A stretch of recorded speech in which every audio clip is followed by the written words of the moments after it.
Peace and welcome to the culture here on the Black Star Network. I'm your host, Farajii Muhammad. Thank you so much for tuning in and being a part of the conversation. Folks, we got a lot to talk about.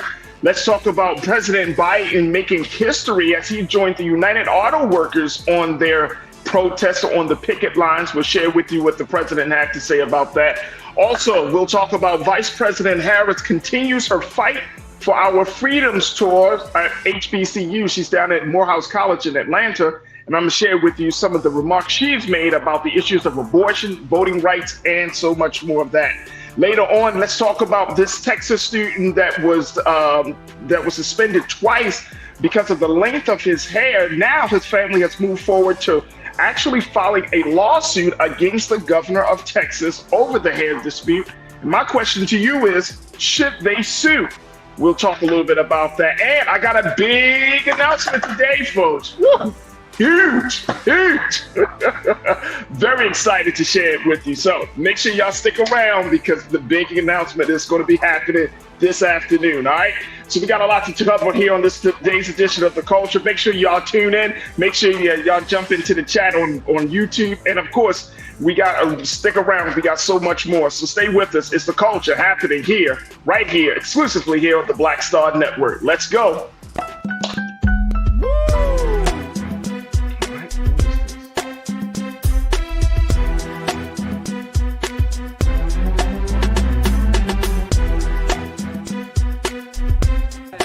UAW.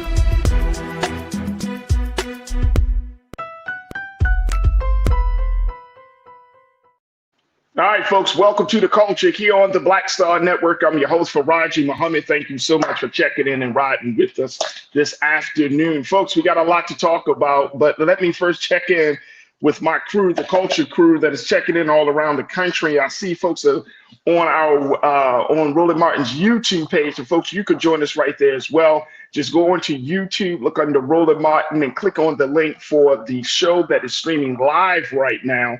And so many of you are checking in. I see my big brother, Brother Damon Blissett. Hey, King of Queens. Hey, Brother Damon. Good to connect with you once again, sir. Always a pleasure. My sister Pauline Hurt checking in. Pauline, thank you so much for checking in. Anastasia, peace and love to you as well. Thank you so much for checking in. Vic Abram, good afternoon, dear brother Vic. Thank you so much for checking in. And Pretty Brown Mimi 726. Pretty Brown Mimi, thank you so much. Happy Tuesday, Mimi. Cindy D, I see you, sis. Hello to you too, Cindy D. Thank you so much for checking in. And folks are coming into the room. And again, folks, we're streaming live on the YouTube page for Roland Martin on YouTube. Also, we're streaming, of course, on Facebook, on social media.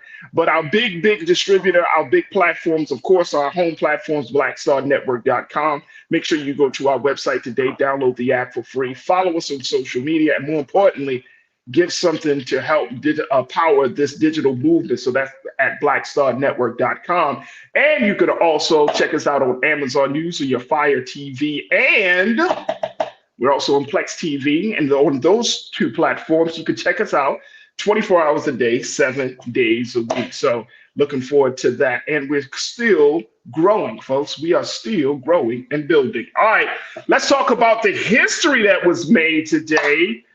President Biden, this is the first time a modern sitting president has joined the picket line for workers. That's right. President Biden has gone on to the picket lines for the United Auto Workers as they are taking a stand for better pay, better benefits, and so much more. So I want to share with you just a few moments of some of the remarks of what the president had to say as he joined the UAW on the front line. This is day 12 of their strike, and they're striking against the big American automakers. And they have a lot to say. They are expecting more. And the president put it out there, hey, back in 2008, you saved the auto industry. And guess what? The auto industry needs to repay the favor. Take a listen. UAW, you saved the automobile industry back in 2008 and before. Made a lot of sacrifices. You gave up a lot. And the companies were in trouble. But now they're doing incredibly well. And guess what? You should be doing incredibly well too. It's a simple proposition. Stick with it. Because you deserve the significant raise you need and other benefits. Let's get it. Let's get back who we lost, okay? Yeah. We say to them, it's about time for them to step up for us. Thank you. Now, there's a guy I know you don't know here, but I brought him along anyway. Sean Payne, your president. Yeah. That was big. It was about 48 seconds, but it's 48 seconds that it was heard around the country. Again, folks, this is the first time a modern sitting president has joined workers on the picket line. And it's interesting that President Biden has decided to make this move. Now, here's the thing. I know some people might say, some people might say, oh, this was more political. Because at the same time, folks, another former president, former president, is expected to give some remarks to the auto workers as well, right there in Michigan. Who was that guy? Oh, Donald Trump. And that's something. They both are trying to do their thing, build those relationships with workers. And that's right. It's very interesting to say the least. But Donald Trump is expected to give some remarks to the auto workers as well as he tries to show his stand or his solidarity or however you want to call it for him. But at the same time, President Joe Biden did these things as well. Again, folks, this is day 12 of the strike. And the president talked about this, and I don't, making sure that you heard it correctly, because I know that the volume is a little bit low, just on their end, not our end, guys. But the president talked about sticking with it. You deserve the significant raise you need. But he also informed them that back in 2008, when the auto industry was in peril, it was uncertain how that was going to move forward. Y'all remember that when President Obama was in office and our president now was the vice president then, how they saved the auto industry. President Biden brought that back up, making that clear like, the auto industry owes you a debt, Now, here's the thing I will say about President Biden. He comes from a working class family. Y'all know the story, right? He does come from a working class family. So this is not really outside of his wheelhouse in terms of supporting workers, because his father and his mother is just where he comes from those humble beginnings in Scranton, Pennsylvania. So this is not outside of who he is. But it is interesting. It is interesting to say the least, because auto workers, the auto companies and the auto industry is a major sector. It's a huge industry. And so to have a president to be with the workers and not with the presidents of these companies, it speaks volumes. And they had a chant. They said, no deal, no wheels. President Biden joined them in that chant. He said, no pay, no parts. So this is interesting. This is very, very interesting. It's a big step. It's a big move for those, not just for the auto workers, but for union and organized laborers, right? Because that's what we're starting to see in this country. That's what the situation was with the WGA, with the Writers Guild, with SAG-AFTRA, with the actors here in Los Angeles. But that's what it's always about, organized labor. So I want to get your take on this very quickly, crew, to get your take on how do you feel about the president taking this historic stand with the auto workers? Do you feel like this is going to help or harm him down in the long run, and especially given the fact of where we are in this country? I would love to get your take on this, folks, and let us continue to talk about this. Willie, you checked in.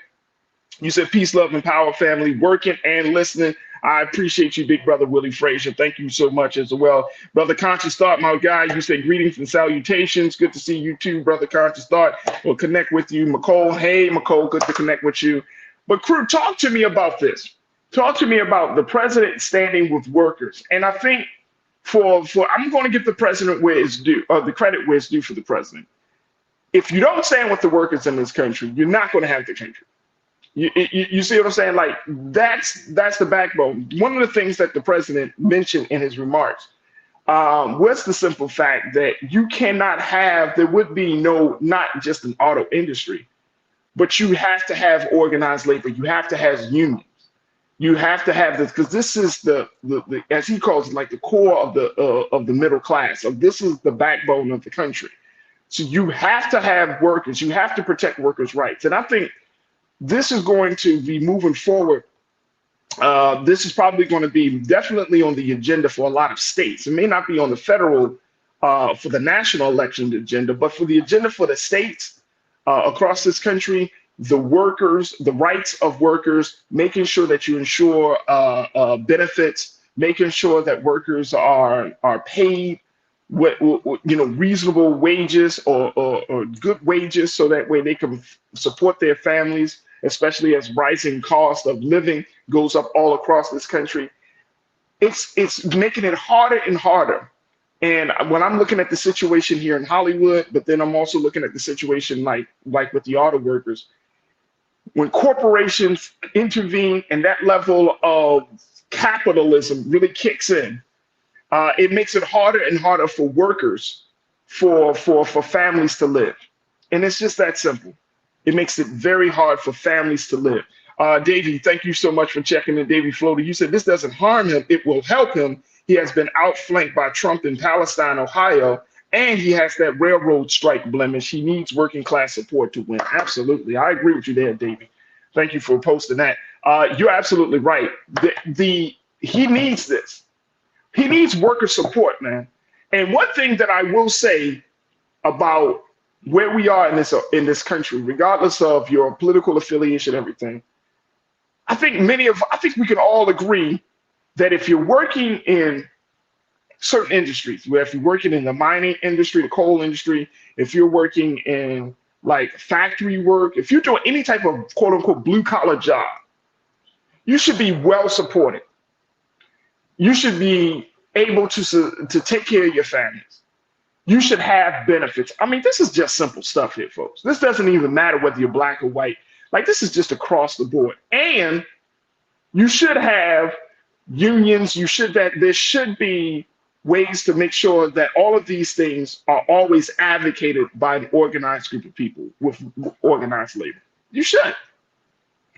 Because corporate greed is very, very real. And I think, Davey, you would agree with me, man, that corporate greed is very, very real in this country, especially when you're talking about how much money many of these companies are bringing in. You know, when you think about, for example, I'm going back to the strike here in LA with the writers and the actors. I mean, the average cost, a successful movie back in the day, they would say if a movie earned $300 million at the box office, that was considered to be a major success, $400 million at the box office.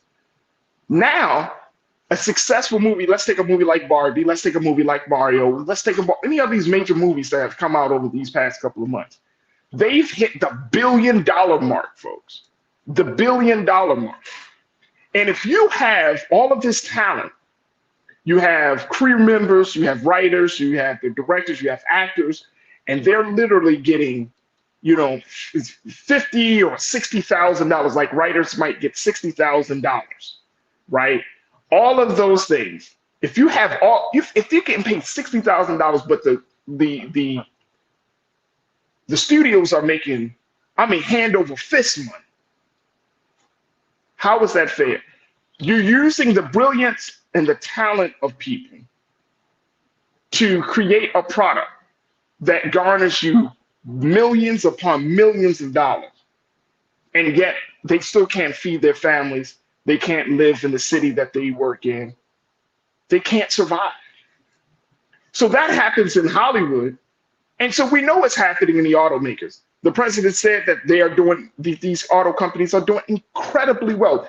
Their quarter earnings are just out the skyrocket. People are back on the road. We're out and about again. But the folks that make the cars, the folks that are in the factories, the folks that put themselves out there each and every day are getting pennies. And I'm saying that, I'm using that as a euphemism, but they're getting such a small amount compared to the amount of profit that these companies are getting. It's corporate greed. It's corporate greed. All right, let me go to some more what other folks what y'all saying on this, and then we're gonna take a quick pause. Benny Hill, my guy, you said they still didn't endorse him because they feel he hasn't done enough. Coming down and standing with the workers is only symbolic. That's true. That's true. That's true. All right. So that is very, very true. They haven't endorsed them. But let me if I was President Biden, I wouldn't even need an endorsement. I would just say, you know what? Just because it's the right thing to do. It's the right thing to do. Let me just stand with y'all because it's the right thing to do. Because we need auto workers. We need y'all to do the job that some people won't do and other people can't do. There it is. Let's talk a little bit. Let me hear from Conscious Thought. Conscious Thought, you said working class, middle class workers are having their influence eroded by the advent of automation. Yeah, there needs to be greater emphasis placed on upskilling and retraining for U.S. workers of now and later. Absolutely. I agree with that, Conscious Thought. I agree with that. Automation, people are saying with the machine intelligence, all of these things that are helping to kind of move the industry forward, but it also has left in the background human intelligence, human participation. I'm trying to think of the best word here to describe. Like you're leaving people in the back burner, right? So the industry and it has gone through these major innovations. But to your point, Conscious Thought, we're not upskilling. I love that word. I appreciate you for posting that word. Upskilling, meaning that you're not gaining as a worker, you're not getting that level of professional development that will allow you to be in a better position, to earn more, to get better benefits, and to essentially to use your talents and skills. So I love that. Pauline, you agree with Conscious as well. You said you are absolutely right. Pretty Brown Mimi, you said, I think that housekeepers, janitors should strike next. They work very hard too. Very hard. See, these are jobs that a lot of people don't pay. And guess who gets jobs like this, folks? And we talk about this and people get mad about this. But those who come across the waters, they get these jobs, right? They get these jobs and they try to make a way for immigrants. They make a way to try to get these jobs that a lot of quote unquote, people don't want. A lot of Americans don't want. And then we get mad because we're like, oh, well, they're taking the jobs, but we don't. Some of these jobs we don't want. So are you upset that somebody else is trying to provide for themselves and their families? It's a very complicated matter. Let me see here. Corinna, you checked in, and folks, many of you are saying, look, the president needs to come to the station, to the network. And Corinna, you said, I agree, Black Star Network deserves an exclusive interview with the president of the United States, that who no doubt would not be in office without us. Come on now. Black folks, workers, yeah, absolutely. I couldn't agree with y'all more on that. Look, I got to take a quick pause. When we come forward, let's switch gears a little bit. I'm going to share with you some of the remarks that Vice President Kamala Harris, they're both out there in the streets now, folks, working and trying to show their support and solidarity. Vice President Harris, she has been on a tour of HBCUs for a tour called Fight for Our Freedoms. And she's talking about a number of issues that are relevant to the next generation of Black students. So we're going to have, I'm going to share with you some of the recent remarks she just made today as she visited Morehouse College in Atlanta. So stay with us. That conversation is up next here on The Culture on the Black Star Network.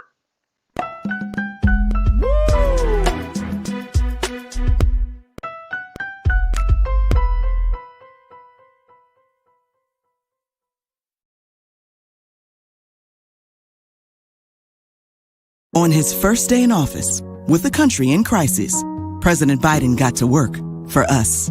Cutting Black child poverty in half, more money for Black entrepreneurs, millions of new, good-paying jobs. He's lowered the cost of living and prescription drugs. But there's more to do. He gets it because we all deserve dignity, safety, respect, and a chance to do more than just get by, but to get ahead. I'm Joe Biden, and I approve this message. Pull up a chair, take your seat. The Black Tape with me, Dr. Greg Carr, here on the Black Star Network. Every week, we'll take a deeper dive into the world we're living in. Join the conversation only on the Black Star Network.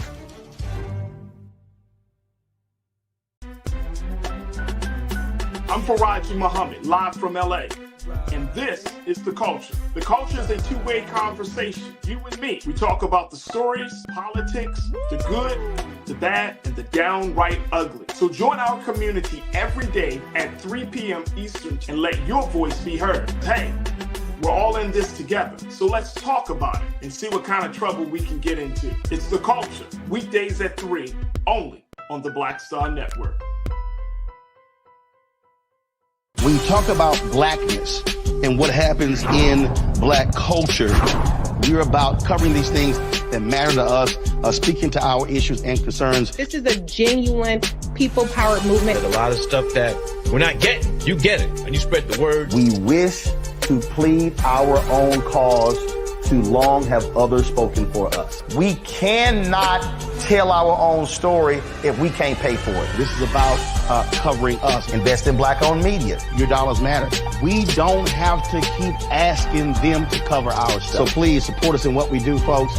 We want to hit 2,000 people, $50 this month, raise $100,000. We're behind 100,000, so we want to hit that. Y'all money makes this possible. Checks and money orders go to P.O. Box 57196, Washington, D.C. 20037-0196. The Cash App is $RM Unfiltered. PayPal is R Martin Unfiltered. Venmo is RM Unfiltered. Zelle is Roland at RolandSMartin.com. Folks, Black Star Network is here. I'm real revolutionary right now. Support this man, Black Media. He makes sure that our stories are told. Thank you for being the voice of Black America, Roland. Stay black. I love y'all. All momentum we have now, we have to keep this going. The video looks phenomenal. See, there's a difference between Black Star Network and black-owned media and something like CNN. You can't be black-owned media and be scared. It's time to be smart. Bring your eyeballs home. You dig?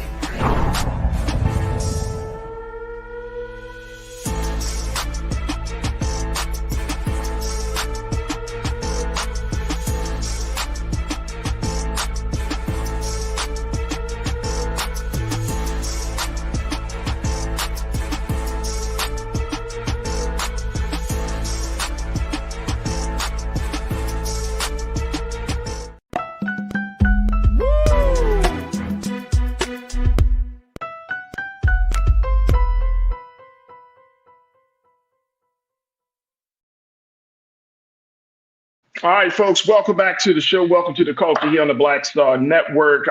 We talked a little bit about what President Biden is doing. He is out in the country making his rounds, showing his support and solidarity. He just showed up in Michigan, where the United Auto Workers have been picketing for better pay, better benefits, and so much more. So he showed his support for workers earlier this morning. We just played his remarks about that. Let me just take a couple of extra comments around that situation. Then I'm gonna share with you what Vice President Harris is doing on her end, as both the president and the vice president are now traveling around the country being a part of different causes. But I love what Beauty and Blood you posted. You said, we also need to bring back trade skill training in schools. These are no longer jobs you can get out of high school because these skills haven't been taught in schools widespread for decades. I love that. I absolutely love that. I feel like, and I'm gonna try to make this comparison here, Beauty and Blood. So I want you to just walk with me on this one. The skills training, I remember in Baltimore, we had specified schools, like there were schools, technical high schools that we called them, that did the special things, working. It wasn't just like factory work. It was like machine work, right? Some of students can become machinists.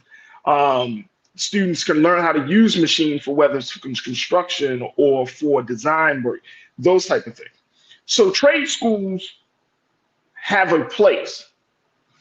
And I think that if one of the possible solutions to at least solving the labor problem or solving the innovation problem that we face in this country is that we got to go back to the schools. And here's the other part of that. And maybe Corinna, when she comes back on Friday, Corinna, maybe we can have this conversation as well, that the schools can be a new source of not just employees, but could be a place of innovation in a very big way. Trade schools can be, those skills about trade can be taught there, but then you also can teach young people about civics. This was an idea that was brought up. I was reading a New York Times piece, and one of the writers had put it out here that in order for us to get young people politically engaged, but more importantly, to get back to a space where young people understand how the government works, that civics need to be really emphasized in schools. So I'm just bringing those two pieces together, Beauty and Blood, because I feel like schools might be the untapped resource that we can go to try to bring certain things back on track in this country. And I don't know if you agree with me or not, but I think there is something there that if we go back to skills training in high schools, if we go back to civics training, civics teaching in high schools and college, that we're starting to kind of plant the seed in the next generation on how to become active citizens and how they can become part of the trade economy, how they can use their hands and those and having that skill set, right? Even though we might be becoming more and more technologically advanced, but I know that many of you, and I know my pops came from this school of thought, right?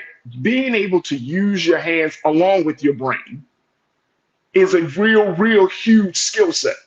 These are like, you become like a triple threat.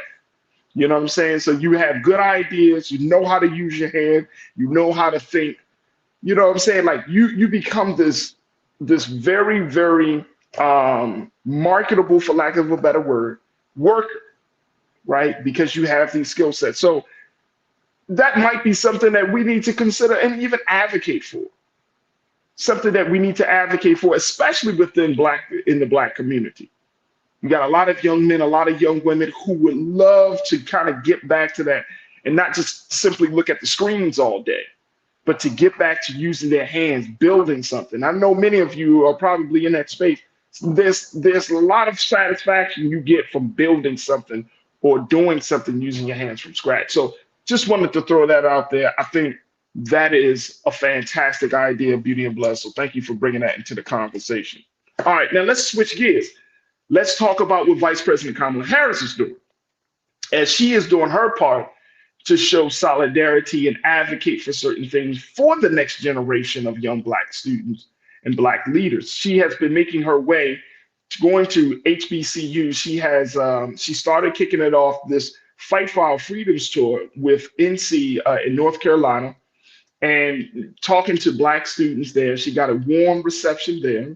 So I know a lot of people was posting on social media like, oh, nobody likes Vice President Harris. No, I'm not. I'm not in that camp at all. I know people really like her, and I know what they get excited about her. I mean, she's still an exciting person to have a Black woman in the role of vice president.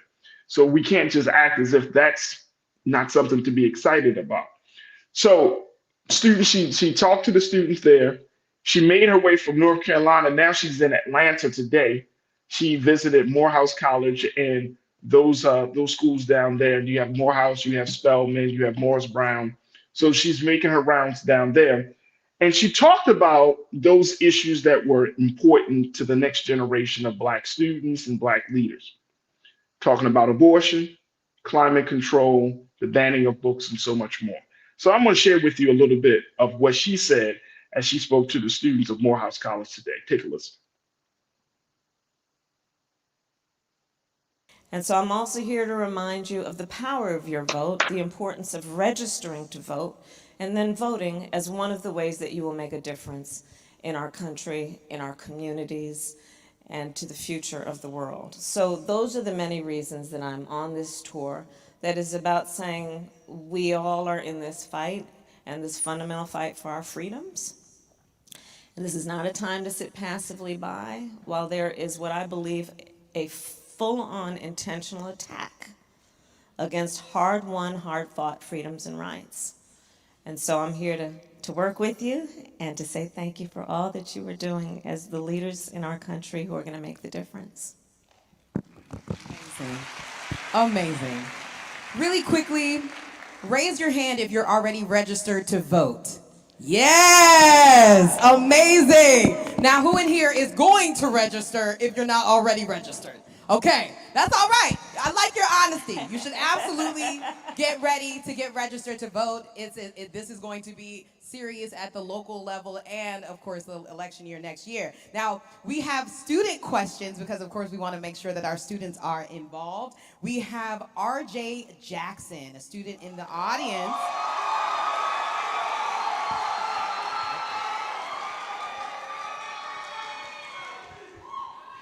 So, well, I will ask your question, but I just want you to say hello. Say hello. That's RJ, okay? Now, RJ asks, how can HBCU students continue the legacy of protecting voting rights for the people of our community? So, RJ, first of all, look, we all know, especially those of us who attend or have attended an HBCU, that we stand on very broad shoulders of the leaders who came before us, who fought and died for our right to vote. So we start with that, understanding that there was blood that was sacrificed for the right to vote, and we cannot let that be in vain. We also know that we are taught at HBCUs, we are taught within our communities and families that history is kind of a relay race. And those upon whose shoulders we stand, they did what they could do when they were carrying the baton, and then they handed it to us. And the question will be, what do we do while we are carrying the baton for our part of the race? And one of those things that we must do is exercise our power and not let it be suppressed or silenced in any way, including with our right to vote. I say that understanding the state that I am in, the state of Georgia, where there have been laws passed that are intentionally trying to make it more difficult for you to vote. Laws that say, which is just, for the folks who we honor as the heroes of the various movements, for them to think that in this year of our Lord, 2023, that here in the state of Georgia, the heart of the civil rights movement, that there would be a law that was passed that would make it illegal to give people food and water while they stand in line to exercise their civic right.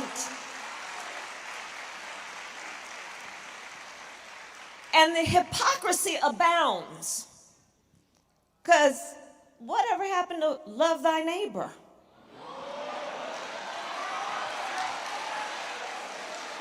Come on. They've passed laws in Georgia that say when you go to vote, if you go to a private college, your school ID will not qualify as ID to vote. Who here goes to a private college? You see what I'm saying? There are people who are intentionally trying to make it more difficult for you to vote. There are others who are suggesting that your vote doesn't matter or it won't count. And I'm saying that we can never let the powerful forces that have always existed that try to silence us, we cannot let them win.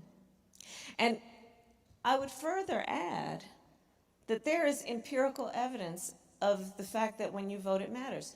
So in 2020, in the height of a pandemic, we had record young voter turnout, and it is because of that turnout that Joe Biden was elected President of the United States and I was elected the first Black woman Vice President of the United States.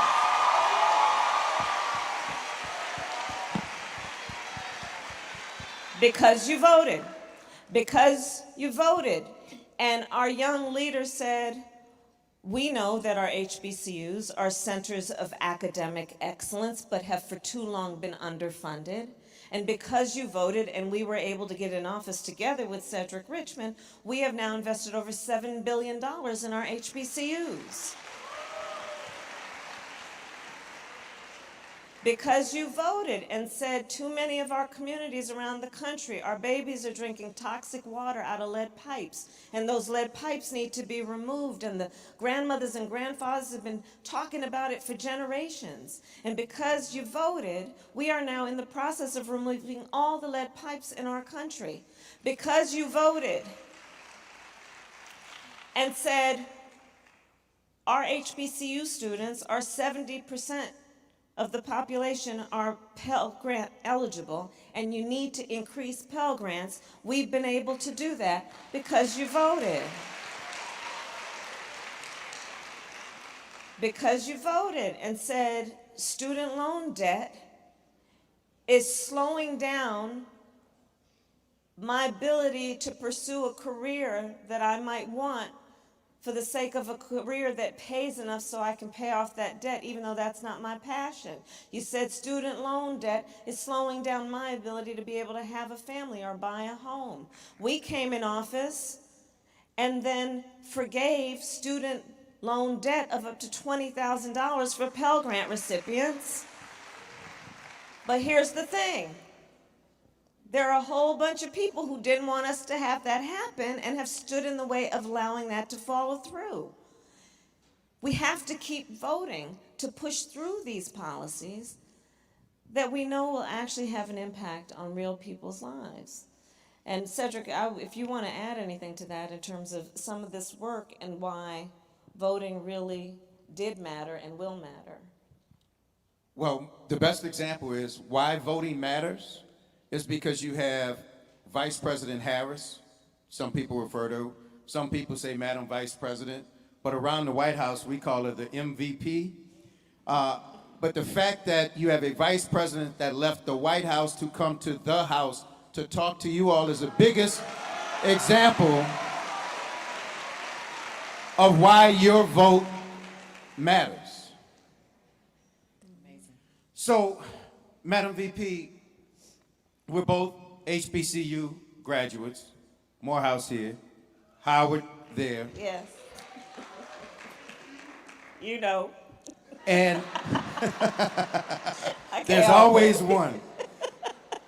And you are gracing us with your presence here on the campus of Morehouse, joined by the student leaders of Spelman, Clark Atlanta, and Morris Brown, and all institutions that have played a big role in shaping the history of this country, yes, especially Black history. And as you and the president say all the time, Black history is American history. So when you look at and see the efforts to control, erase, and not teach the full history of this country, what do you think about that issue? What do you think about this moment in time? So what I say, the full sentence that I say is Black history is America's history, period. It's not a debatable point. And again, this Fight for Our Freedoms tour is because we really are in a fight, including the fight for the freedom to be taught America's full history. And again, book bans in this year of our Lord 2023, where there are people who walk around with their fancy flag pins and they want to be leaders of our country and the world, and they dare to tell us that enslaved people benefited from slavery? They gaslight us as they try to insult us. And be clear. Part of what's at play also is they are trying to distract us. They are trying to distract us with undebatable points. That's not a debate. We're not debating that. But they're trying to distract us. They're trying to divide our country. Understand what's going on. There is a plan afoot to distract from the fact that the very same ones who would try to erase America's history don't have a plan for America's future.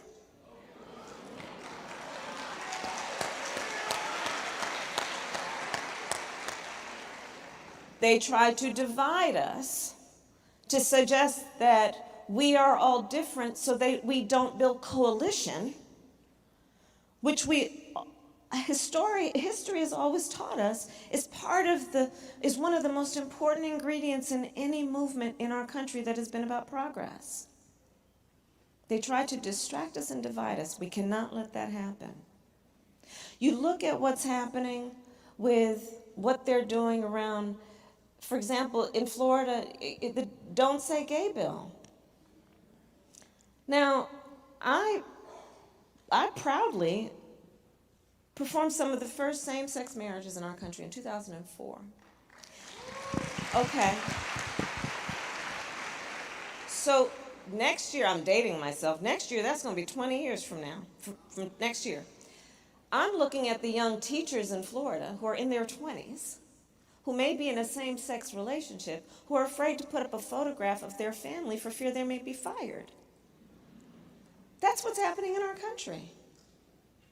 What's happening in our country is a full-on attack against people's rights and the freedom to be. Freedom to be. And I want to say to the young leaders here, it doesn't have to be this way. Do know that. It does not have to be this way. And the way that we change it is by ensuring that we stand up and we are vocal, we are organized, and we fight for our freedoms and protect our freedoms. But what's happening in our country right now with those who are spewing hate so openly and unapologetically, there's the story about the two frogs and the two pots of water? Okay, so here it goes. So, two frogs and two pots of water. So, in one pot, the water's there, and you put the frog in the water and you slowly turn up the heat. And that frog will be hanging out like, oh, it's getting a little warm in here. The next thing you know, that water's boiling, that frog perishes. The other pot of water, you first turn up the heat to boiling, then you drop the frog in it. That frog jumps out. Let's not be that first frog. See what's happening. There it is. See what's happening. There it is. That's such an important analogy, and I think we understand that for sure. Now, we're going to make sure we continue with our student questions. And RJ, I saw you standing the whole time, so I'm going to make sure you get to say hello on the mic, because we do have a mic now. Can I get Carrie Singleton Jr.? That was Vice President. All right, folks, that was Vice President Kamala Harris talking to student leaders and students from Morehouse, Morris Brown, Clark, Atlanta, and Spelman, as she visited Morehouse College today. She talked about the fight for our freedoms. We got to take a quick pause. When we come forward, I'm going to get your take on what the Vice President has said. I see the chat is brewing. Folks are talking about some of the things that Vice President Harris brought into the conversation. So let's talk a little bit more about it on the other side. So stay with us. That conversation and a lot more is up here on The Culture on the Black Star Network.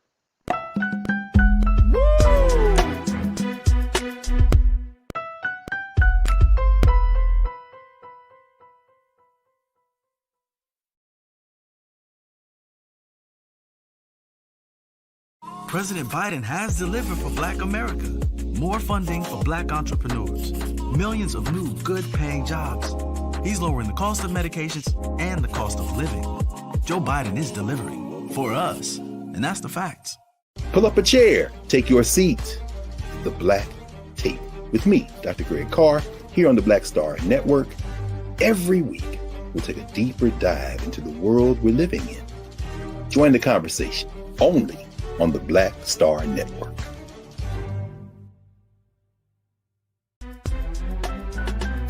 I'm Farajii Muhammad, live from LA. And this is The Culture. The Culture is a two-way conversation. You and me. We talk about the stories, politics, the good, the bad, and the downright ugly. So join our community every day at 3 p.m. Eastern and let your voice be heard. Hey, we're all in this together. So let's talk about it and see what kind of trouble we can get into. It's The Culture. Weekdays at 3, only on the Black Star Network. When you talk about blackness and what happens in black culture, we're about covering these things that matter to us, speaking to our issues and concerns. This is a genuine people-powered movement. There's a lot of stuff that we're not getting. You get it, and you spread the word. We wish to plead our own cause. Too long have others spoken for us. We cannot tell our own story if we can't pay for it. This is about covering us. Invest in black-owned media. Your dollars matter. We don't have to keep asking them to cover our stuff. So please support us in what we do, folks. We want to hit 2,000 people, $50 this month, raise $100,000. We're behind 100,000, so we want to hit that. Y'all money makes this possible. Check some money orders. Go to P.O. Box 57196, Washington, D.C. 20037-0196. The Cash App is $RM Unfiltered. PayPal is R Martin Unfiltered. Venmo is RM Unfiltered. Zelle is Roland at RolandSMartin.com. Folks, Black Star Network is here. Oh, no punches! I'm real revolutionary right now. Support this man, Black Media. He makes sure that our stories are told. Thank you for being the voice of Black America, Roland. Stay black. I love y'all. All momentum we have now, we have to keep this going. The video looks phenomenal. See, this difference between Black Star Network and black-owned media and something like CNN. You can't be black-owned media and be scared. It's time to be smart. Bring your eyeballs home. You dig?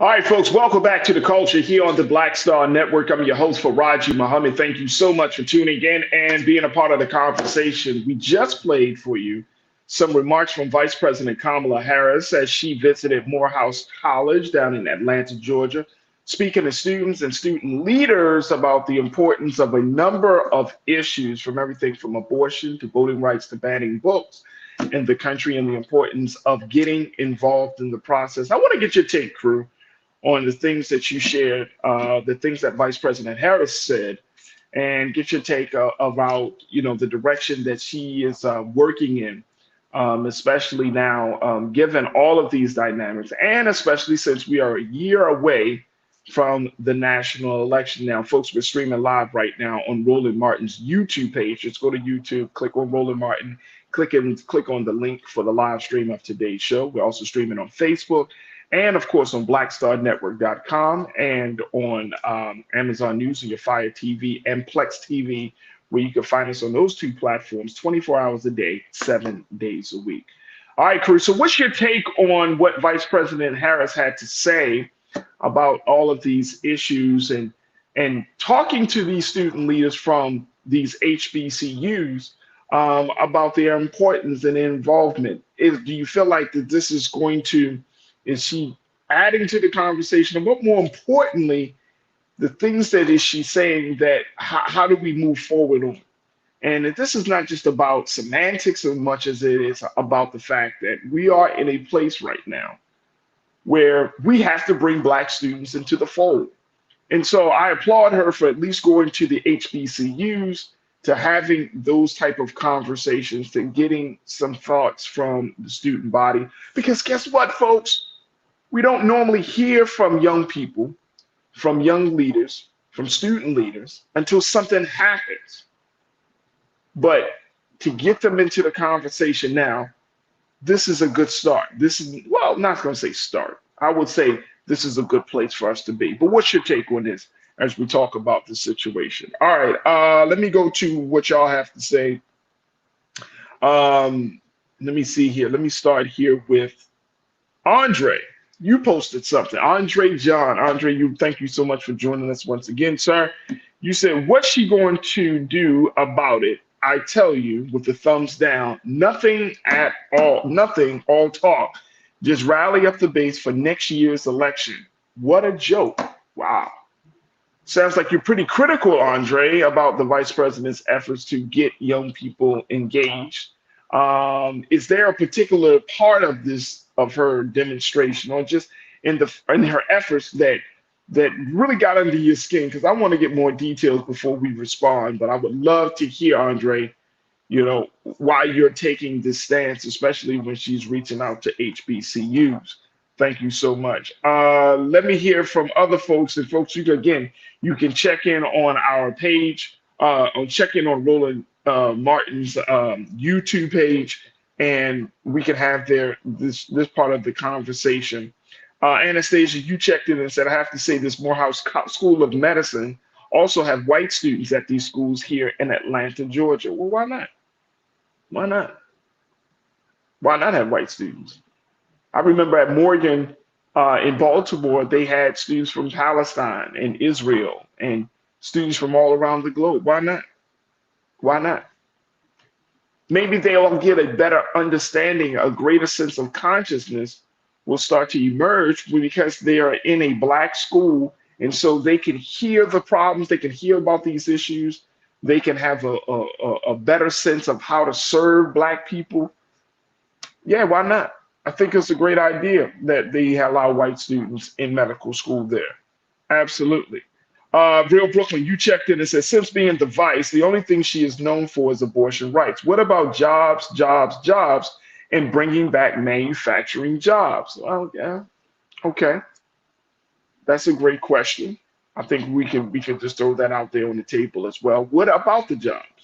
What would you like to see, Real Brooklyn? What would you like to see? What kind of stance would you like the vice president to take in regards to manufacturing jobs, especially now that we shared in the first part of the show, President Biden kind of showing his support for the UAW. But what would you like the vice president to stand? How would you like her to take her stance as it relates to jobs? I appreciate you for checking in. Dr. Sarah Williams, my sister, checked in. You said diversity of all cultures is vital to a better learning experience for all. Absolutely. At FAMU, I had the opportunity to learn with students from different countries, and it was an amazing experience. Absolutely. That's going back to the part about white students at a medical school at a black college. Diversity is huge. And at the same time, that learning curve, that learning from each other. So Dr. Sarah Williams, I appreciate you posting that, because I think I agree with you more. It puts us in a different space where we can learn together. Now, should HBCUs, and I would have to look at the data. Again, I maybe defer this to my sister Corinna, who's in the education space, but when you allow our students outside of the community, white students, foreign students, students that come from other countries, what does that do for that campus? What does that do for the learning experience for those students? So, we got to look at that. But one of the things, as Dr. Sarah Williams has pointed out, that you learn from each other. You learn from each other. And you know what? For HBCUs, if we're talking about using HBCUs as a space and a place and the source to change the culture or to change the conversation about Black people in a very big way, bring people into that world, into that space. So that way, guess what? Boom, that level of consciousness starts to happen. They start to see things differently, start to see things from a different perspective. And it all works out for the benefit of the good. But I love that point. Thank you so much, Dr. Sarah Williams, for posting that. I know, Corinna, you also talked about the fact that she mentioned she's a Black woman. She's a Black woman that graduated from an HBCU. And I don't know why we're still having like this very silly conversation about the blackness of Vice President Kamala Harris. Like, I don't even want to entertain that. It's unfortunate that when that comes up, there's still this kind of like pushback on who she is and how black is she. That's silly. To me, that's silly. You see what I'm saying? Like to me, that's silly. She has obviously embraced her blackness, even though she's made up of other people, but she's embraced her blackness. So why are we still having conversations like how black is she? Because if we looked at our personal history, some of us may not be as black as we think we are. I think that's one of them conversations that get you distracted from what's really important. At this point, if you can't say that Vice President Kamala Harris is a black woman, I don't know what to tell you. I can't help you. I cannot help you. Corinna, you also pointed out, you said have some critique and heat. I love Corinna, man. She always talk about bringing some heat. Have some critique and heat for your senators and House representatives. There is a major lack there due to the severe ignorance of how government works. It's easier to blame the black woman. Ooh, that was spicy. That was spicy, Corinna. Absolutely. It's look, let me tell you, this is why I said, going back to that original thought of teaching civics into the school system and really emphasizing that. We are literally at a place, folks, that like when Vice President Harris comes to these type of forums and these type of settings, you got to break it down for people how the process works, right? You got to help people to understand. And I think You Don't Like My Music, you posted earlier on, you said that voting is the least thing that we can do. And I couldn't agree with you more. When we're talking about this level of political engagement, when we're talking about fighting for our freedoms, you got to break it down for people, help people to connect the dots, because there's so much going on that it's becoming harder and harder for people to connect the dots about what's happening and bringing it home or relating it to the world that they are in. Y'all hear me on this? Like, that's part of the challenge. I think that's part of the reason why people aren't as politically engaged as they could be, because they don't see the dots being connected, right? Like, oh, okay, if I do this, like, for example, the Supreme Court appointee, right? Help people to understand how significant that is, right? Like, okay, the president chooses the Supreme Court justice. The Supreme Court justice is responsible for this, and this. And then when they make a decision, it becomes the quote unquote law of the land. And then from there, states start to have conversations about it. And then it comes down to the local level. Like, you gotta help people understand this. And I think that's part of why we're kind of in this space where it's like we make a little game, we make some strides, and then we kind of have to fall back and we make some strides. Because we're just not as informed about how government works, to your point, Corinna, how government works.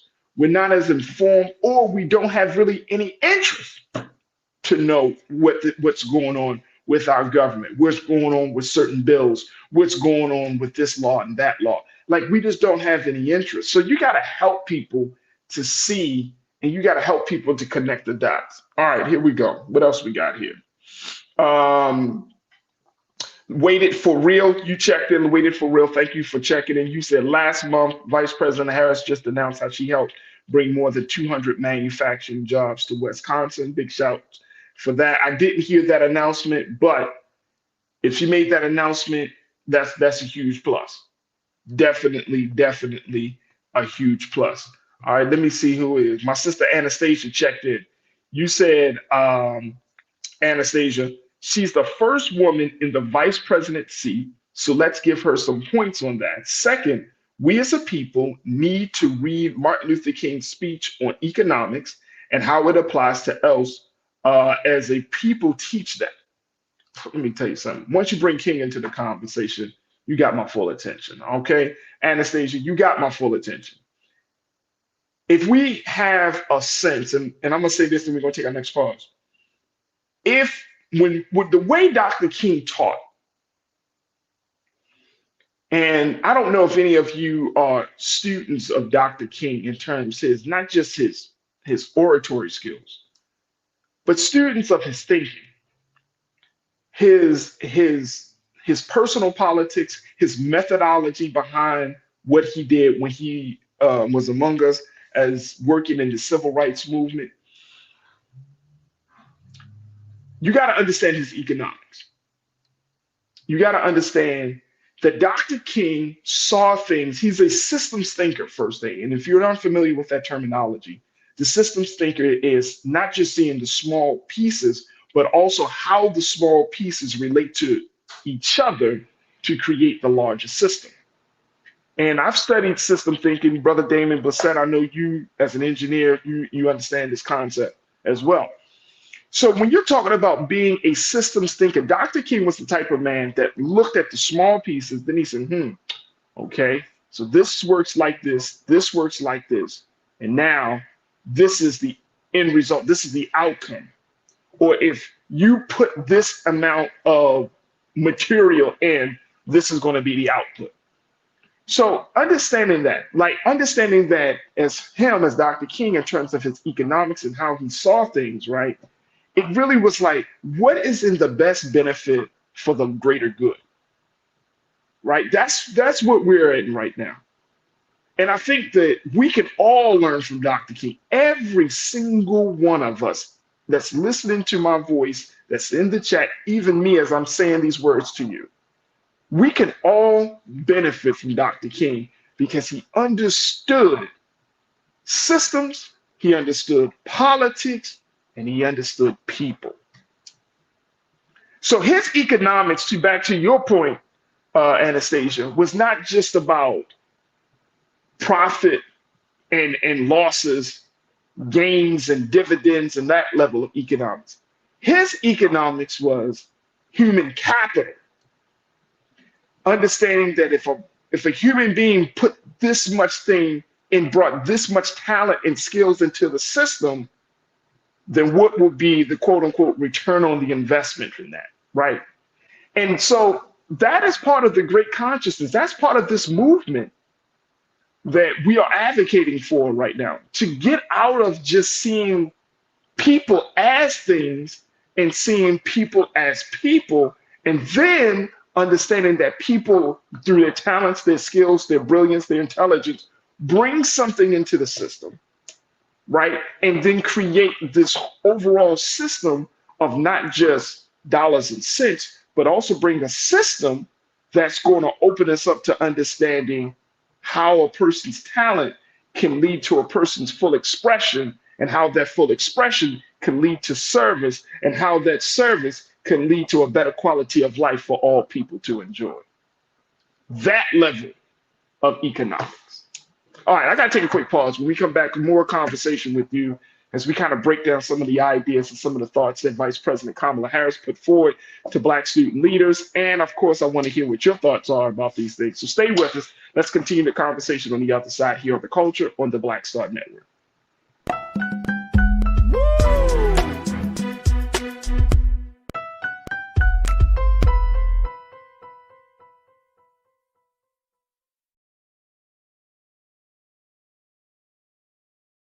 On his first day in office, with the country in crisis, President Biden got to work for us.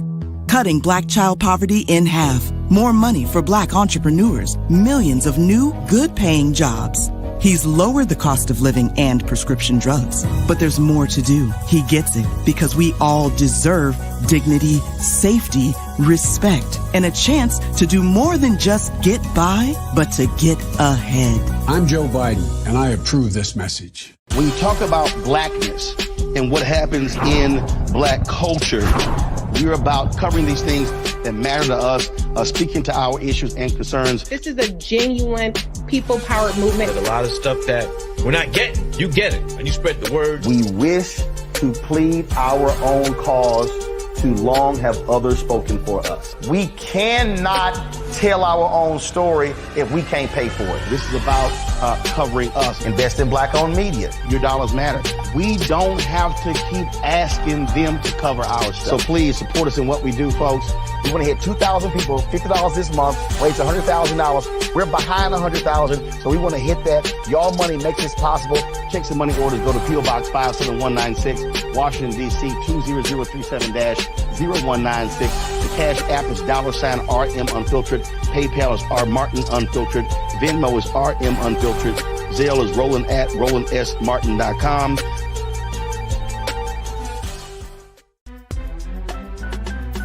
I'm Farajii Muhammad, live from LA.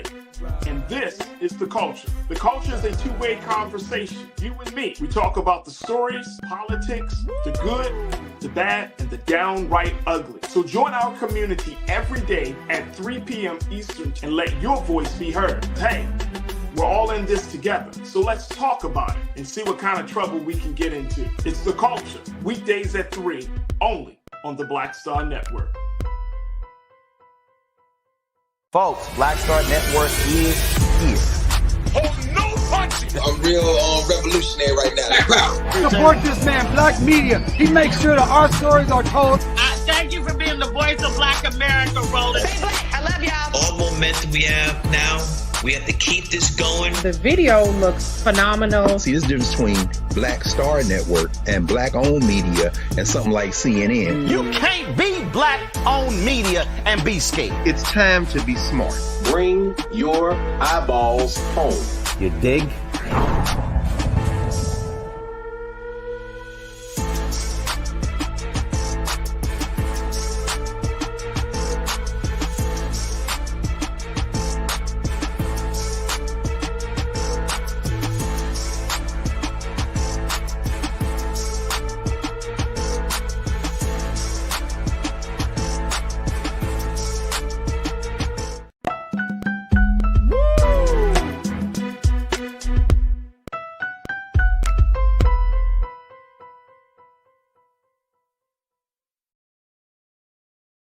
All right, folks, welcome back to The Culture here on the Black Star Network. We have been talking about, we played just a few minutes excerpt from Vice President Kamala Harris' visit to the colleges that in Atlanta, to our HBCUs that in Atlanta as part of her Fight for Our Freedoms tour.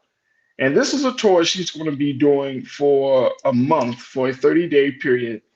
And it is a tour that includes HBCUs, our historic Black colleges and universities. She's also going to be visiting some Hispanic-serving institutions, some community colleges, some apprenticeship programs, and some state schools. And so she has already been to 11 college campuses this year after traveling to 14 in 2022. And so she's still got some more colleges on the docket. She's gone to Hampton University, North Carolina A&T in Greensboro. She went to Reading Area Community College in Reading, Pennsylvania. She went to Morehouse today. The next one she's expected to go to are University of Wisconsin in Madison in Wisconsin, University of Wisconsin-Madison in Madison, Wisconsin on October the 4th. The College of Southern Nevada in Las Vegas on October 12th. And then Northern Arizona University in Flagstaff, Arizona on October the 17th. So she is making her rounds. She did have another initiative called the Summer of Action, where she visited 17 states for that initiative. So she's been out and about, folks. And more importantly, she's been trying to get young people engaged in this whole process. As she talks about everything from reproductive freedom, gun safety, climate change, voting rights, LGBTQ issues, inequality, book bans, and so much more. So I want to get your take on this, not necessarily of her tour, because let me just tell you, we need it. Vice President, Madam Vice President, you need it. You need to go to these schools. Again, I appreciate the fact that she's tapping into these schools, because I don't want us to lose sight of the brilliance and of the energy that young leaders, student leaders can bring into the national conversation, right? So for a vice president who is still young, vibrant, full of life, a vice president that is still culturally relevant, it only makes sense that she uses that capital, right? She uses that part of herself to organize, to have conversations, to galvanize. We saw her hosting the one of the 50th anniversary of hip hop, and she had hosted a special event for that a couple of weekends ago. Brother Roland was there for that. So that's what's needed. That's what's needed. So again, I'm giving credit where credit is due. You need that outreach because we've been having all of these conversations, and it's becoming so culturally easy. I'm not saying that it is easy, but culturally easy for us to forget that we got another generation coming up behind us. And as much as we like to be on the front lines, right? At some point, we're going to have to pass the torch. But you can't pass the torch to a generation that doesn't know what's going on. I'm gonna say that again. You can't pass the torch to the generation who's completely oblivious about what's really important, right? Outside of the cultural stuff from hip hop, music, fashion. And I push back on a lot of this stuff because we always tend to believe, and this is something that I've personally experienced as an organizer, as one who ran a nonprofit organization for young people, youth empowerment. One of the things that I've always hated, my organization, we would host these leadership conferences, and we did it for 10 years. And the big question that we always got as young leaders, right? And I'm in my 20s, like organizing and everything. And people always say, man, y'all got this conference, man, but what about the party? Like, what about those mixers? Who's coming to those mixers? I'm like, we didn't even put in leadership conferences, mixers and after parties and things, because you simply want to know why. You could you could do that anytime, anywhere. When you came to our conference, this is about the business of talking about the issues, the business of leadership, right? I mean, we went out, and I'm not saying we didn't enjoy the night in the sense of going out to a dinner, but we're not going to put it into the schedule of the conference. Hey, at 8 o'clock, everything shuts down, and we're going to bring out the DJ and boom, boom, boom, because that becomes the focus of a lot of the gatherings where Black youth in particular are. That we always have to, quote unquote, constantly entertain. Like, we can't educate and empower because people will say, well, what about, even in my 20s, I push back on it. So I ain't new to this whole idea of like, I want to go to a conference, I want to learn, I want to be empowered. I don't have to worry about the after party. So I push back, and the reason I'm bringing these things up is because at some point, young Black students, young leaders, Black student leaders, you got to get them, and this was years ago when I was doing it, so I can only imagine now that the culture is constantly calling for them to not take themselves seriously, to not think on anything serious. That's the point I'm making, folks. You know what I'm saying? That you always want to party, but you don't want to build. You don't want to empower. That's another conversation. So I appreciate Madam Vice President for going to these schools to have serious conversations with these young leaders, because they are 1, 2, 3 years out from going into the world, right? And then when they go into the world, now their consciousness has already been pricked, right? Y'all remember back in the day, and then I'm gonna get what y'all take. I want to get your take on this. Y'all remember back in the day, especially in the East Coast. I'm not sure how it was in the West Coast, but I know East Coast and down the South. when we had some of the most thought-provoking Black scholars visiting the colleges. Y'all remember that? Y'all remember those times like the 80s and the 90s where you had everybody from the late, great Dr. Francis Cress Welsing and to the Honorable Minister Louis Farrakhan to all of these great thinkers and minds that would come through, right? Talking to Black students. What happened to that? And what they would do was they pricked the consciousness. That's how a lot of us got conscious at that time, because you went to a college campus, right? And things gotten so political now, even in the HBCU space, unfortunately, that it's more pandering to, what's the word I'm looking for? It's more pandering to the lighthearted stuff versus the thought-provoking stuff. And I remember that time when you would see major Black leaders, Jesse Jackson and others, who would go to these college campuses, right? Especially the Black ones, or those campuses that had a significant Black student population. And they would go to these campuses and have these conversations. They ain't no party. They didn't need all of the frills and the thrills. They didn't have all of that, the entertainment. You went to them, so-and-so coming to campus, you know what you did that night? You went to a lecture.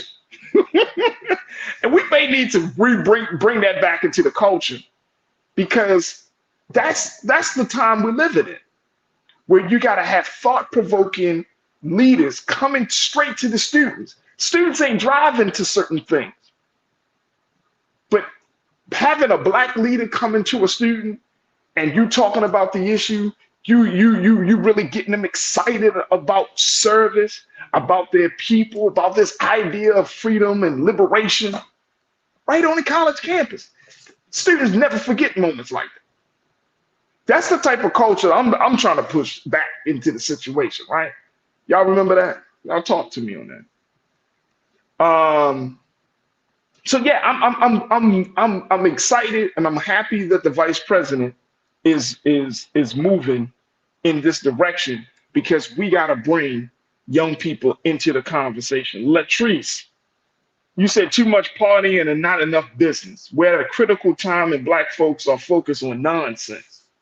Right. I mean, we could talk about that all day, Latrice. We could talk about that all day. But yeah, I don't mind taking, we can enjoy a little music and something like that, but don't let that be the core. Don't let that be the heart of the gathering. No, the heart of the gathering is learning. The heart of the gathering is becoming more conscious about what's happening outside of the college campus, right? Because the college campus is like a womb. Y'all heard me correctly. The college campus is like a womb. So if it's like the woman when she's carrying a child. So whatever the woman takes in, whatever the nutrients of whatever she's taking in gets given to the baby. Same thing for the college campus. The culture that's on the outside of the campus starts to penetrate through the walls of the inside. And whatever the culture is, right? It's like a mother who it's unfortunately if a mother is not taking care of her mind, her body, her spirit during that time of gestation, then there's a likelihood that the baby may be affected, right, in a negative way. But if the mother is taking care of herself, she's around good people, she's around good energy, then she gives birth to a baby that's is in a much healthier space. Same thing with the colleges, the Black colleges. Wherever Black students are, we gotta feed them the best of what we have to offer, whether it's culturally, educationally, politically. They gotta be fed. And outside sources can play a huge role in that. And I hope that alumni, especially Black schools at our HBCUs, that alumni understand the vital importance and necessity of making sure that you always exposing the students to some speaker, to some level of empowerment, to some consciousness, man. It's a hell of a thing. You go to an HBCU and you walk out that HBCU, you either hate Black people, you don't know nothing about Black people, right? Or at the end of the day, you don't even want to serve or care about black people. That's a hell of a place to be, and you say you come from an HBCU. All right, Real Brooklyn, you said Farajii going to a college campus right before election ain't going to do great things. It matters if great things are done while in office. Promises and more promises ain't about, okay, Real Brooklyn. I mean, it may not help in this election. It may not help in this election, but it could help in the congressional the election afterwards, right? But the colleges, I know that the colleges, Real Brooklyn, especially like a lot of these HBCUs, because they're so political, because you got the boards and their connection in trying to get money and accreditation and all of that stuff, they can't only expose the students to so much consciousness now. That's why you don't see a lot of those black thinkers and scholars going to the school. And I want to ask Dr. Carr about that. Like, Dr. Carr, do you see that anymore? Because why? It's so political now. But I bet you, just like you, Real Brooklyn, have been conscious somewhere along the line when you probably been conscious and somewhere and when you were a young person, we do ourselves a disservice if we don't offer or afford that same opportunity to this next generation.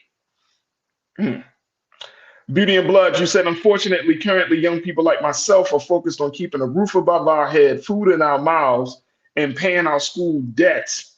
We can't get out and participate because we're working. Exactly. So that's why it's even more important to bring that brilliance, that scholarship to the students where they are. You meet the student, you got to meet the black student. Beauty and Blood, I appreciate you for saying this, because it just adds to the point that you got to meet people and you got to meet these young black students where they are. There are so many things that are pulling on the attention and the minds of black college students today. You got to make an effort. You can't expect college students to come to you. No. You got to meet them where they are. Laura, you said I've been voting since I turned the age of 18 and I couldn't wait to do it. Too many people lost their lives for me to have the right to vote, and it was for Jimmy Carter. I hear that. Jimmy Carter just celebrated, I think he's about to celebrate 99 years, 99th birthday or 100th birthday soon. He was just at a Plains Peanut Festival down in Georgia over the weekend. So he's still making it around. He's still making an impact. So it never ends. But Beauty and Blood, you added, there are so many houseless college students today struggling to survive who don't have the time or resources to get out and participate in these movements. And that's what it is.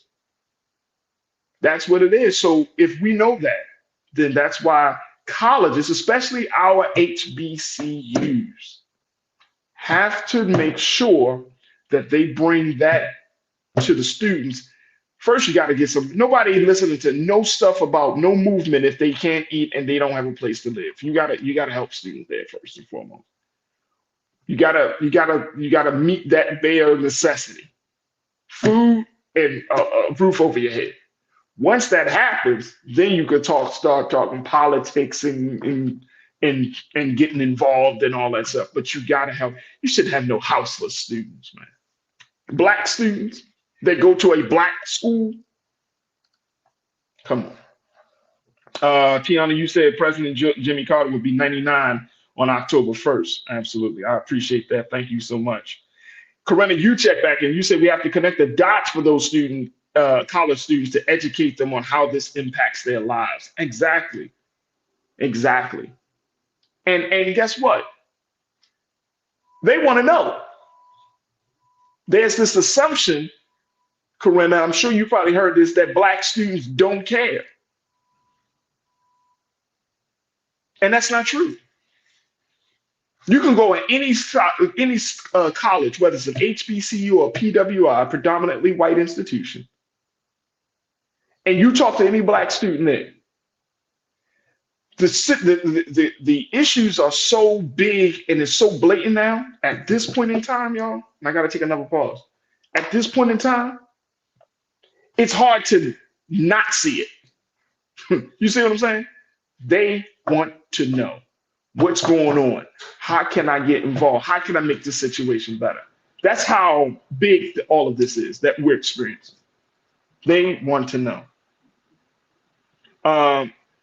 So yeah, we got to get them involved. So I'm all for connecting them. And I know is even though it's election time and all of those things, the precedent, setting the precedent for that type of this level of conversation, every major candidate needs to have a student leadership plan or agenda.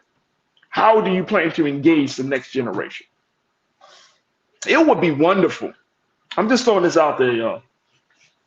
If HBCUs hosted a presidential forum, a presidential debate with student moderators, student leaders composing, creating the boundaries, everything student led, bringing all of the candidates out. Maybe it's on the Democrats. I don't know if the Republicans will show it, but you bring them out. And you have student leaders, and the whole debate is about student issues. That would be phenomenal. Black students, Latino students, students that have been marginalized, who have been overlooked, houseless students, students in poor community. Like, you got to have young people at the forefront. I'm not talking about no rinky-dinky joint. I'm talking about a serious debate. What's your take on this? What's your take on that? Everything student oriented. I'm gonna just put that out there. Can y'all imagine that? Would y'all be supportive for something like that? To see an HBCU Black student leadership presidential debate. And all the candidates would have to qualify, and then they pose questions by student leaders. Something to think about. Definitely something to think about. I got to take another quick pause. When we come forward, I want to switch gears because now I'm setting up something, y'all. I got to share with you this announcement. I got to do it because it's that time to do it. So we're going to take a quick pause. When we come forward, the big announcement on the other side. Stay with me. Y'all don't want to miss this. It's the culture right here on the Black Star Network.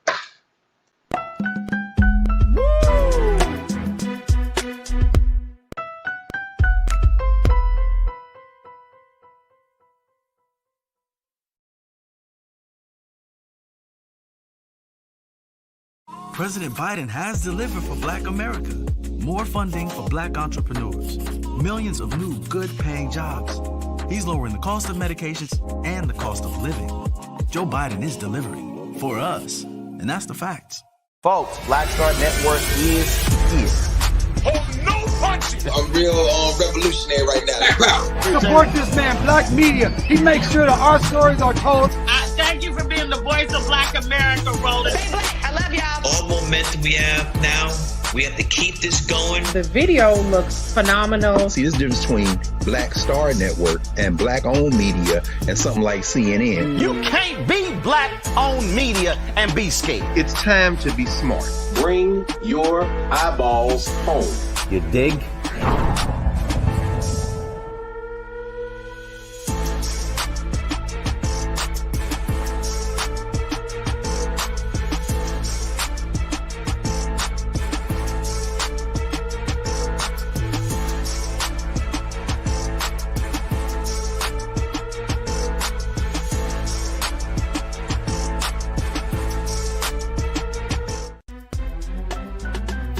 I'm Farajii Muhammad, live from LA.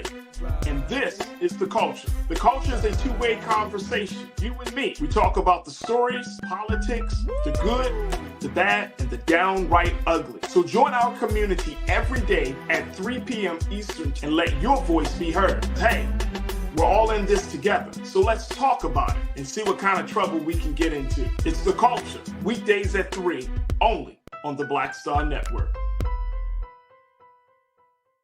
When you talk about blackness and what happens in Black culture, we're about covering these things that matter to us, speaking to our issues and concerns. This is a genuine people-powered movement. There's a lot of stuff that we're not getting. you get it, and you spread the word. We wish to plead our own cause. Too long have others spoken for us. We cannot tell our own story if we can't pay for it. This is about covering us. Invest in black-owned media. Your dollars matter. We don't have to keep asking them to cover our stuff. So please support us in what we do, folks. We want to hit 2,000 people, $50 this month, raise $100,000. We're behind 100,000, so we want to hit that. Y'all money makes this possible. Check some money orders. Go to P.O. Box 57196, Washington, D.C. 20037-0196. The Cash App is $RM Unfiltered. PayPal is R Martin Unfiltered. Venmo is RM Unfiltered. Zelle is Roland at RolandSMartin.com.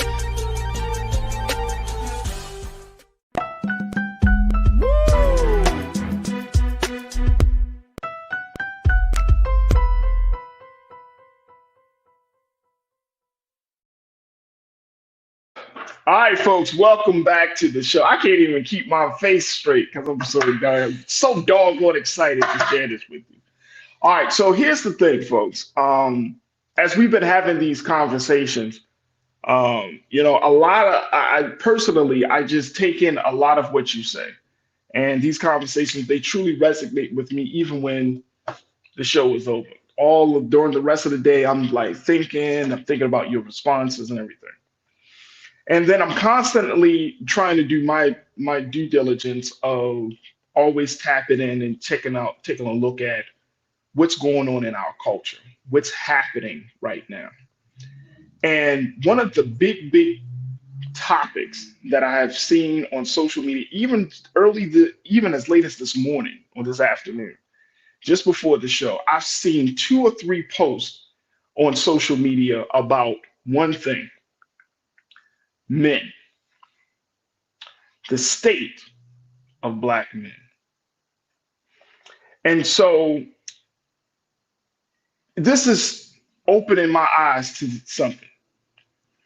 And I see that Black men, as Black men, some people would say that there's a crisis in manhood today, right?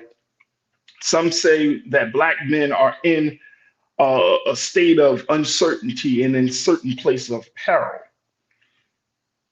And so I've been inspired by 2 sisters particularly who have said, Farajii, something needs to be done. This is not just something that I've thought about on my own. Black women have come to me and said, we should do something. And so, when you first are inspired by one person, you're like, okay, let me take this in, let me process this. But then when you are inspired again by a second person, you're like, all right, God, you're talking to me now. God, you must be pushing now. So I'm going to follow the instruction, right? I'm going to handle the assignment. And so we have moved out on this inspiration to create a program that I think will speak directly to this great concern, particularly this concern from Black women, about myself and my brothers as we are in this moment, right? A moment that it has caused us to really question a lot of things about everything from manhood and what does that look like? What does that mean? How should that be expressed? And as I'm growing in my personal understanding of not just manhood and my personal understanding of womanhood and family building and community development, I'm putting myself out there, and my team and we're putting ourselves out there. We're like, you know what? We're going to do something. So on the 28th anniversary of that historic Million Man March, y'all remember that? Y'all know what? I always talk about this because this was one of the greatest demonstrations of Black men coming together in a way that I've never seen in my entire life, folks. I was 16 years old when that great march took place. And when that march happened, myself, my brother, my father, we were standing on the mall about 3, 4 in the morning. It was early. It was early. It's only maybe a couple hundred, maybe a little bit less. By the end of that 16-hour day, history was made. But this inspiration about the state of men, the state of Black men, came to us. And as I was processing it, I said, no, the greatest time to have a conversation about men is in the honor of what that march stood for. And it's not just about that march, it's talking about the principles of that march.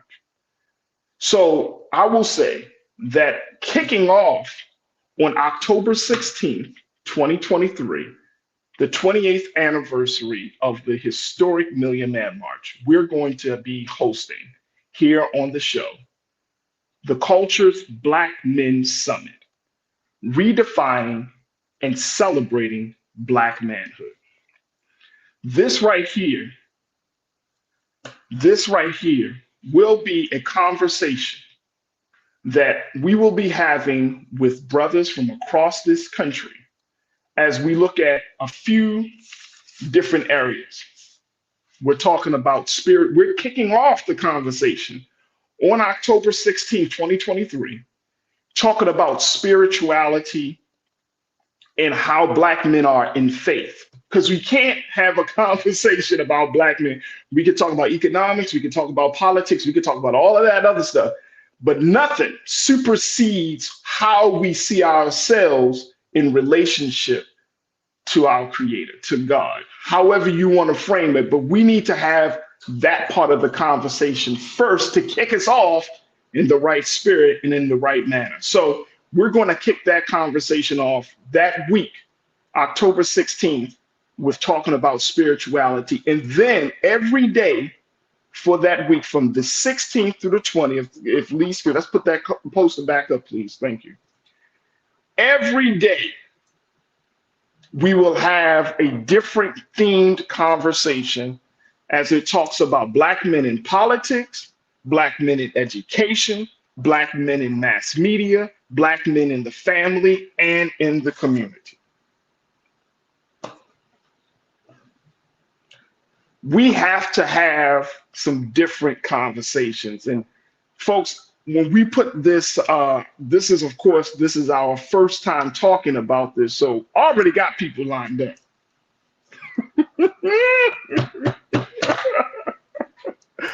Already got some people lined up. Come on now, look, Farajii Muhammad, boy. We're not playing no games because this is too serious. This is too critical. This is too important. So nowhere else in the digital space, other than here on the Culture, on the Black Star Network, will you have this type of very, very relevant, real conversation that's geared towards redefining and celebrating Black manhood in the way that God will bless us to celebrate.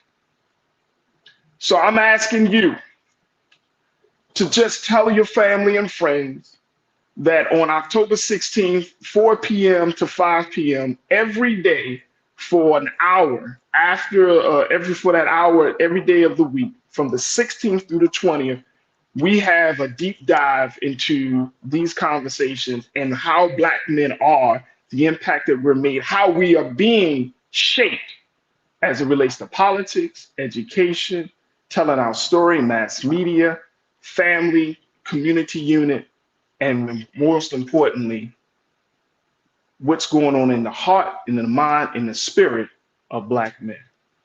This is our offering to some of the discussions that we're seeing on social media. This is our offering to some of the despair that I hear that Black women are crying out about. Like, how do we have a different discussion? What is it that we need to say? I literally saw today, a sister posted this on Facebook. She said, with all due respect and with no shade given, what is wrong with Black men? That was today. And that affirmed to me that we are on the right path of having this summit. So again, folks, starting on the 28th anniversary of the Holy Day of Atonement, As we celebrated atonement, reconciliation, and responsibility 28 years ago, I want to have just continuing that same vein, I want to have a conversation with my brothers, with black men, by black men, for other black men. But of course, I can't have that conversation without the support of the women, because there were two dynamic sisters that said, Farajii, something needs to be done. And I'm hearing you, sisters. And so this is our response. So I just wanted to throw that out there. You will see more conversations. We're going to have a lot more. We're going to put some stuff out on social media. And then during the course of that week, as we have these conversations, of course, this show is archived by our fantastic production team. We're going to put this out there on YouTube and then just send it out there. I don't care who sees it. I don't care how much we talk about, we're going to create hashtags and everything. But I'm just letting y'all know the conversations about us, about brothers, it's got to happen. It's got to happen. We need to talk, brothers. We need to talk. And this is not coming from a space of hatred. This is not coming from a space of acting as if I know all the answers, because I don't.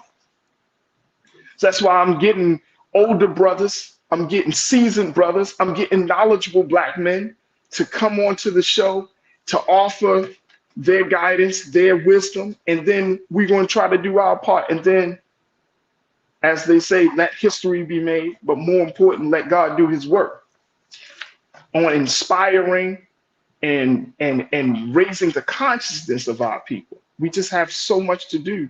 And this is such a critical time for this country.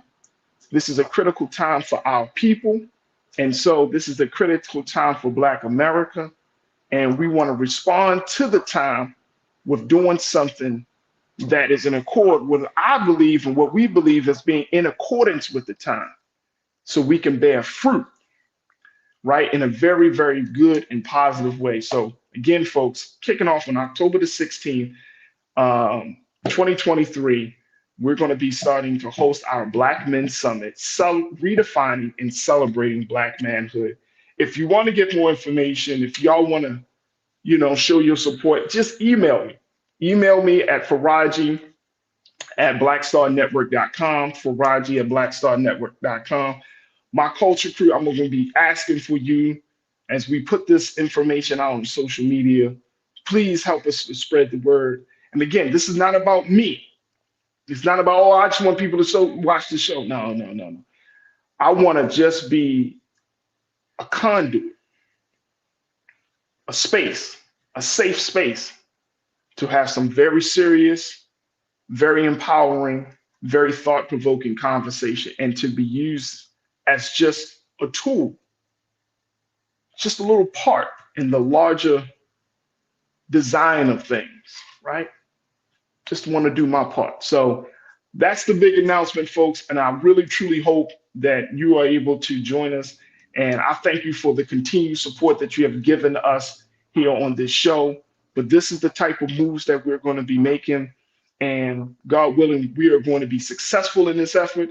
And then trust and believe me, I've already started thinking about you, sisters, to all the ladies out there. It's like, we got to do something for the ladies. We got to do something for the sisters. And in that part of the conversation, I don't even want to be the host. I'm going to get out the host chair and let the dynamic women that have come to this show, that have been a part of this show, to be a part of that effort, to use this show as how they want to have that conversation. However, we're going to do that. But we got to start doing some things differently. We got to have a different conversation. We got to do this differently in the space that we've been blessed with, the platforms that we've been blessed with. So this is our first offering, and God willing, this will be the first of many things that we do to shift the conversation about us in the culture. All right, folks, I thank each and every one of you. Oh man, I appreciate you so much. I want to thank my dynamic production team, Joel, Shannon, Chris, Maddie, Lise, King, and thank you so much. I want to thank the fantastic platform of Black Star Network and Brother Roland Martin for this visionary idea. but let us continue to build. Let us continue to build. And this is why we always ask you folks, if you are able, if you understand the importance of giving to Black Star Network, you will start to see a return on that investment, folks. So just go to our website today, blackstarnetwork.com, download the app for free. Financially, we are asking for your donations because it powers us to do these type of things, to have these types of conversations. So go to our website today at blackstarnetwork.com, download the app. Please give today and follow us on social media. You can also follow me on social media at The Real Farajii on Instagram, Farajii on Twitter, Farajii Muhammad on Facebook, and The Real Farajii on Threads as well. And I would love to connect with you. But I'm ready for these conversations. I hope you are. And I hope you really enjoy the great wisdom that we have planned for you this coming October the 16th, as we had this special set of discussions for Black men, by Black men, for Black. I thank you. I thank each one of you for being a part of the show. I thank all of you for your continued support. Stay tuned. Up next, we got Roland Martin Unfiltered. Remember this, never be afraid to challenge what's wrong. Stand for what's right while being yourself in the process. God willing, we will be back tomorrow. Got my sister Suzette Speaks. She's going to give us an update about what happened at CBC and so much more. So make sure y'all tune in tomorrow for that as well. But as always, thank you all so much for tuning in this afternoon and this evening. And we will look forward to talking to you tomorrow for another exciting edition of The Culture, right here, only here, exclusively here on the Black Star Network. Talk to you soon. Peace.